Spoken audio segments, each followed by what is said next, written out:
Alrighty, hi everyone, Greg here. So today I want to actually tackle 5 key factors. Well, it's actually not going to be just today. Over the next 2 videos, I'm actually going to be sharing the 5 key principles about personal and professional development. But before I get into all of that, what I want to talk about first is something kind of a little sensitive. And it is the myth in regards to personal and professional development and what's behind it. You see, the thing is a lot of the misconception is sometimes this just means that you have to be happy all the time if you're involved with personal and professional development, and this is not it. If you don't have the range of emotions where angry, you're sad, you're happy, you're frustrated, you're tired, you're joyful, you're excited, you're can't think of any more, but I mean, you see what I mean. In order to actually have that full range of emotions, you have to experience those things. So no, you don't have to be happy all the time. And see, that's just the way it is. There's days where I'm just absolutely frustrated. And I mean, I work through it. I have to get through it. And see, because if I don't get through it, I'm just going to stay frustrated. And I don't want that. One of the other things is a lot of people actually consider that there has to be something wrong with me in order to pursue any form of personal and professional development. And that's not true either.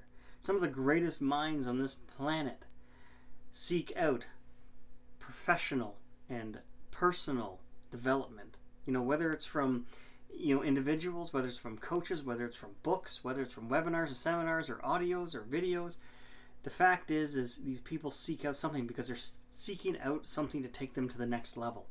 And this doesn't necessarily mean that there's something wrong with you. In fact, there's something right with you, because if you want to move forward and you want to progress with something, doesn't matter what it is. It literally doesn't matter what it is. It could be on a personal level, it could be on a professional level. It doesn't hurt to dig into that kind of stuff because it's making you better in the direction and the area that you want to be better in. One of the other things that I've heard about is perfectionism. And say they think personal and professional development is about perfectionism. And I mean, it is far from that. In fact, they almost encourage making mistakes because it's the mistakes that you learn from. A perfect example is, I have a hobby on the side. I do 3D printing, and it's very frustrating, especially when you don't know too much about it, and you want to get into it. But I knew very well it was something that I was excited about, and when I got into it, there was a lot of things that frustrated me to the point where I wanted to take the printer and I just wanted to put it out by the curb when garbage day came around, and that was the end of it. But I didn't. A lot of frustration, a lot of anger, but I worked through it. And that's how you do it. And I mean, there's websites, there's communities, there's groups, there's Facebook chats, there's even connection for the place that I actually bought the printer. They actually have a group in itself that they talk amongst themselves about problems and issues and good things and bad things. And I mean, it's fantastic. And so development of any kind is by no means any form of perfectionism. This is a means to a greater end, to increase the level in which you can become greater in. I think that made sense. Yeah, that made sense. Yeah, I'm good with that. So one of the other things that I've heard about personal and professional development, and one of the myths that I kind of want to address at this point is, which one was it? A lot of people think I'm hopeless when it comes to development. This is something not for me. There's no point. There's a lot of effort into it. And so of course there's a lot of effort into it. There's a lot of effort into your daily job that you go to every single day. You have to put the effort in order to keep that job, because if you don't, what happens? You get let go, right? So yes, there's going to be a sense of effort. There's going to be time that you're going to have to sit down and read those books.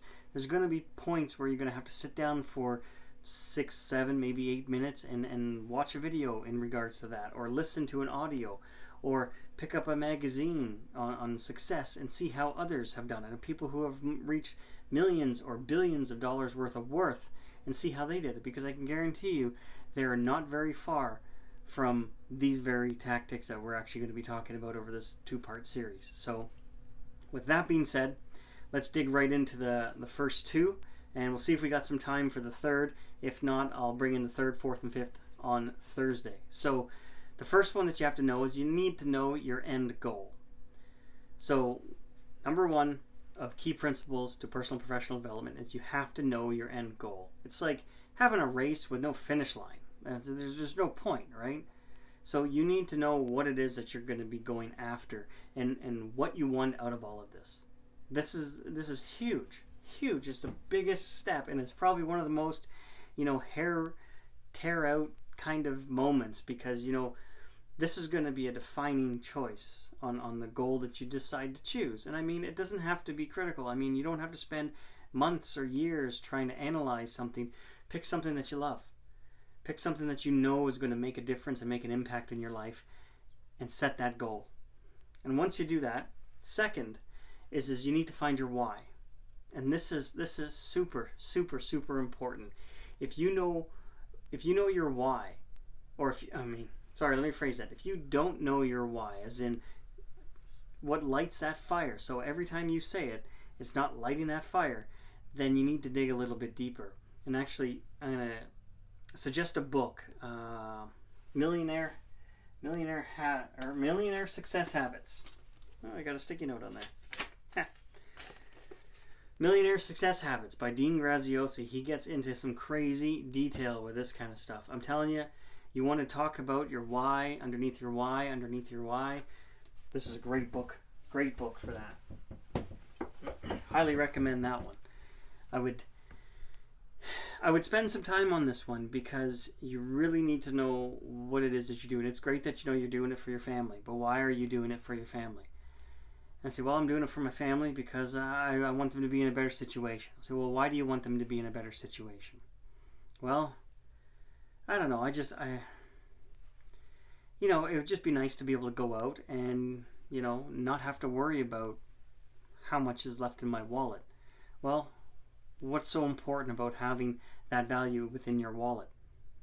Well, growing up, maybe we didn't have all that much. And, I want to be able to provide even more. And I'm not saying this for me. I'm using this as an example. So once you dig into the why underneath that why, you really find out what it is that, you're doing all of this for. And that's the kind of stuff that lights the fire. That's the kind of stuff that fuels that ignition switch to take off and get to the heights that you've been wanting to get to for years. I want to go into the third point, but I am going to hold off. You guys have been extremely patient with me tonight, and I appreciate that. We're probably close to the 8-minute mark, I think. Yeah, we're pretty much almost at the 8-minute mark. So I apologize for the length of time. However, it was juicy. At least I thought it was. If you thought it was, comment below. Let me know what you think. And give me some insights. Give me some thumbs up, some likes.